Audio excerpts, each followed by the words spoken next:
अस्सलाम वालेकुम, कैसे हैं आप सब। आई होप कि आप सब लोग ठीक ठाक होंगे और वेलकम है आप सबका आपके अपने YouTube channel my own garden पे।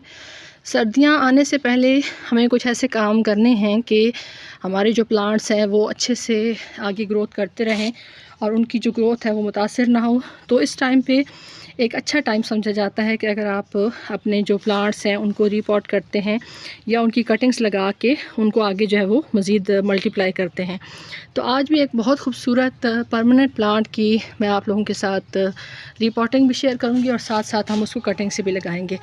थोड़ा सा ये प्लांट जो है वो बाकी प्लांट्स के मुकाबले में एक्सपेंसिव होता है, लेकिन ये है कि ज़ाहिर है अगर आपको कोई चीज़ ऐसी पसंद आ जाती है कि जो खूबसूरत है तो फिर आप जो है वो ये चीज़ नहीं देखते कि हाँ ये महंगी है या सस्ती है। फिर आपको शौक़ जब हो तो वो कहते हैं ना, वो एक मशहूर मुहावरा है कि शौक़ का मोल कोई नहीं।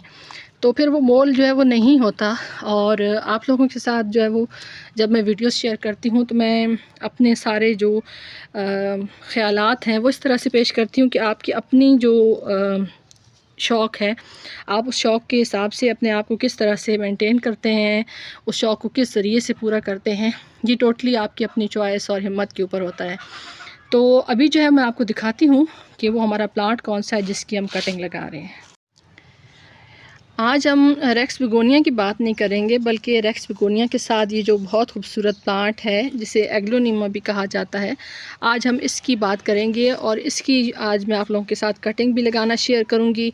उसके अलावा इसकी केयर पे हवाले से बात होगी और आप किस तरीके से सर्दियों में इसकी केयर कर सकते हैं कि ये प्लांट आपके पास अच्छे से चलता रहे। ये वैसे बेसिकली जो है ये डायरेक्ट सनलाइट में या बहुत ज़्यादा तेज़ धूप में रहने वाला प्लांट नहीं है, बल्कि ये इंडोर प्लांट्स में इसका शुमार होता है।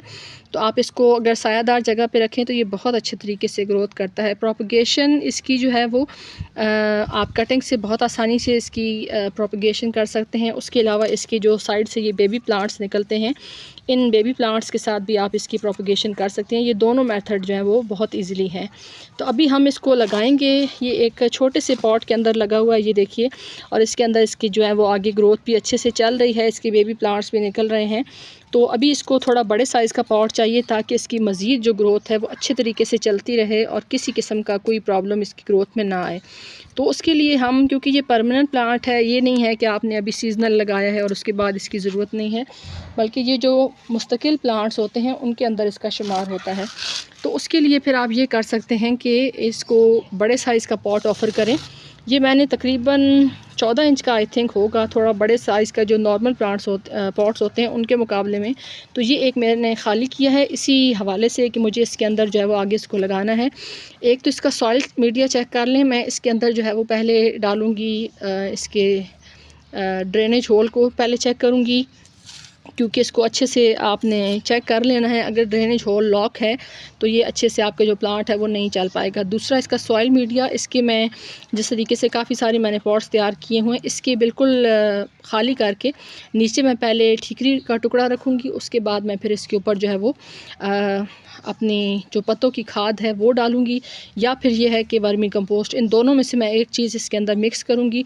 अगर आपने वर्मी कंपोस्ट मिक्स करनी है तो इतने साइज़ का जो पॉट है उसके अंदर जो है वो आप तकरीबन जो है वो मैं आपको यहाँ पे दिखाती हूँ पॉट।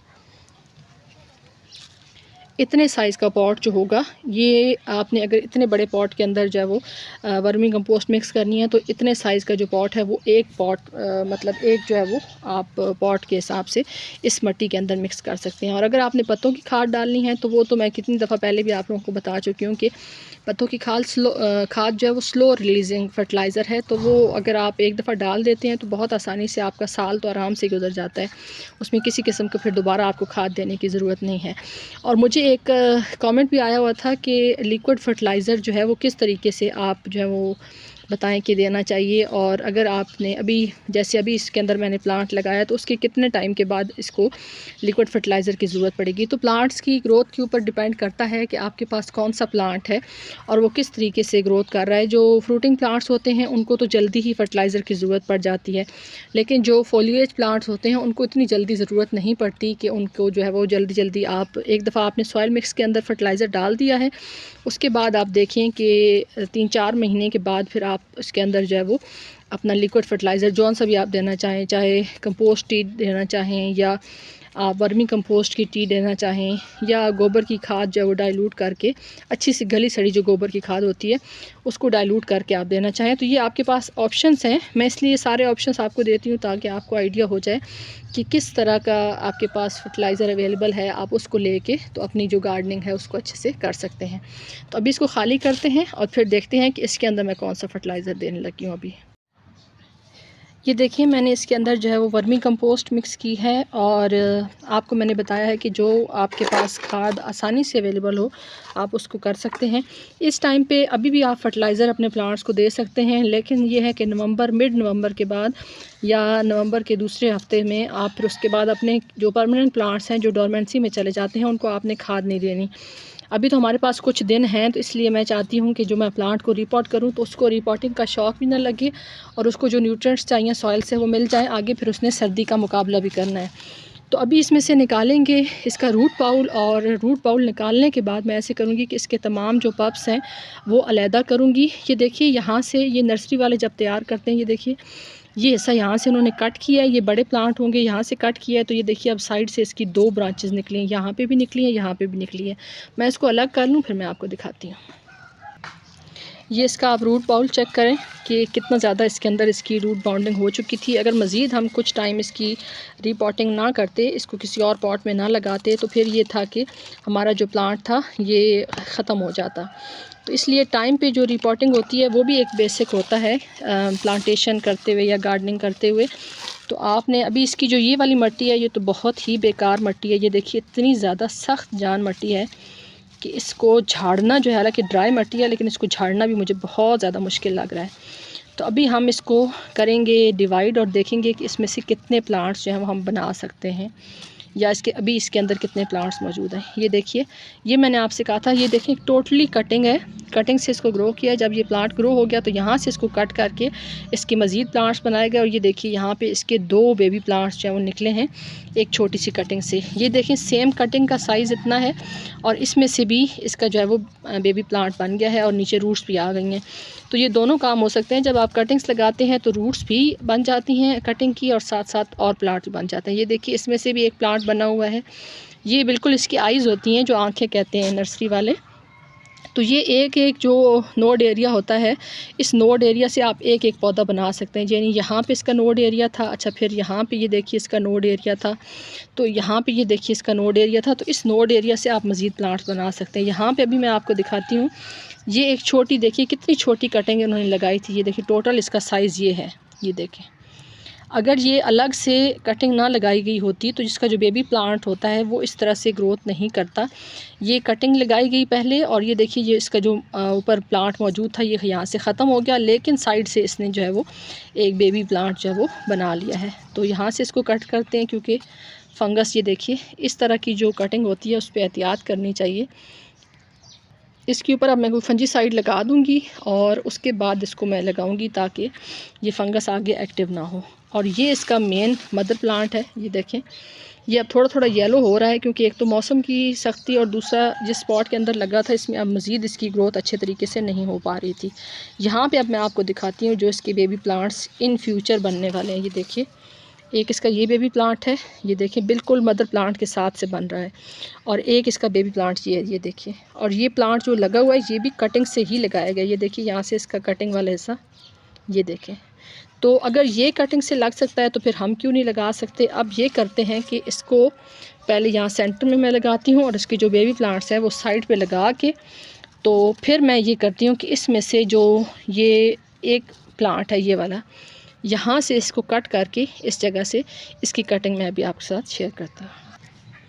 ये देखिए ये एक मैंने इसमें से निकाला है प्लांट जिसकी मैंने लगानी है कटिंग, और मैंने आपको जैसे बताया था कि इसकी आंख होती है। ये देखिए इस तरह से नोड एरिया जो इसका है यहाँ से मैं इसको करूँगी कट, और कट करने के बाद जो ये रूटेड हिस्सा है इसको तो मैं लगा दूँगी उसी जो मदर प्लांट जहाँ पे लगाया वहाँ पे, लेकिन जो ये वाला हिस्सा है इसको मैं लगाऊंगी एज अ कटिंग इस छोटे से पॉट के अंदर। और चाहे तो आप इसके साथ ही लगा सकते हैं यहाँ पे, ये देखिए और अगर आप चाहते हैं कि आपको ज़्यादा एफ़र्ट ना करनी पड़े, यानी जब आप इस मदर प्लांट को पानी दें तो इसको भी मिल जाए, क्योंकि ये वो प्लांट है जिसको बहुत ज़्यादा पानी पसंद नहीं है। देखभाल के आप इसको पानी दें, बल्कि मैं ऐसे करती हूँ यहीं पे लगा देती हूँ ताकि हमें एक्स्ट्रा एफ़र्ट ना करनी पड़े कि इसके अंदर ये देखिए यहाँ पे इसका जो है वो ये सारा जो हिस्सा है डंडा टाइप, इसको हमने लगा दिया यहाँ पे और ये इसकी कटिंग जो है वो लग गई है। अब इसके अंदर थोड़ी सी सॉइल हम और डालते हैं ताकि ये पूरा ऊपर तक कवर हो जाए। ये जैसे डिफरेंट बाकिया की केयर होती है या चाइनीज़ एवरग्रीन की केयर होती है, सेम टू सेम उसी तरह से इसकी भी केयर होती है। बहुत ज़्यादा ओवर वाटरिंग इसको पसंद नहीं है। देखभाल के आप इसको पानी दें, जब आपको लगे कि सरफेस थोड़ा ड्राई है तब पानी दें, और इसको आपने धूप से बचाना है, कोहरे से बचाना है। आगे जब अब सर्दियों का मौसम आने वाला है तो ये डोरमेंसी में चले जाएंगे बिल्कुल, तो उस टाइम पे आपने इसकी केयर ये करनी है कि बहुत कम, अगर आपको मैं ये कहूँ कि महीने में एक आध दफ़ा आप इसको पानी दें, या उससे भी कम ज़्यादा टाइम में अगर ज़रूरत पड़े तो पानी दें। अदरवाइज़ ओवर वाटरिंग से परहेज़ करें, क्योंकि ये जो इनकी स्टेम्स हैं इनके अंदर सारा मॉइस्चर होता है। तो अगर आप इसको भर भर के पानी देंगे और प्लांट जो है वो डोरमेंसी में होगा, तो फिर ये हो सकता है कि आपके प्लांट की ग्रोथ जो है वो मुतासिर हो और प्लांट गलना सड़ना स्टार्ट हो जाए, क्योंकि सर्दियों में आमतौर पर प्लांट्स इसी वजह से ख़राब होते हैं। अब अगर मैं चाहती तो मैं इसकी भी कटिंग्स यहाँ से लेके जिस तरह से मैंने वो लगाई है उस तरह से लगा सकती थी, लेकिन फ़िलहाल जो है वो सिर्फ मैंने एक कटिंग लगाई है। अब इन फ्यूचर इंशाल्लाह अगर ज़िंदगी रही तो फिर फरवरी मार्च में इसकी जो है हम दोबारा से कटिंग्स लगाएंगे, और उस टाइम पे इसका जो है वो सीज़न स्टार्ट हो जाएगा, ग्रोइंग टाइम। तो फिर आप चाहें तो इससे बेशुमार प्लांट्स बना सकते हैं। तो वीडियो अगर आपको मेरी अच्छी लगे, अभी मैं इसको पानी दे दूँगी और इसको मुकम्मल शेड में रखना है, धूप से इसको बचाना है। पानी देने के बाद नेक्स्ट पानी याद रखिए तब देना है कि जब आपको लगे कि ऊपर का सरफेस जो है वो ड्राई हो रहा है। तो वीडियो अगर आपको मेरी अच्छी लगे और ये प्लांट अच्छे लगे तो मेरी वीडियो को लाइक कर दें, चैनल पे न्यू हो तो चैनल को सब्सक्राइब कर दें। आप सबकी वीडियो देखने का बहुत बहुत शुक्रिया। अपना ख्याल रखिएगा। अल्लाह हाफ़िज़।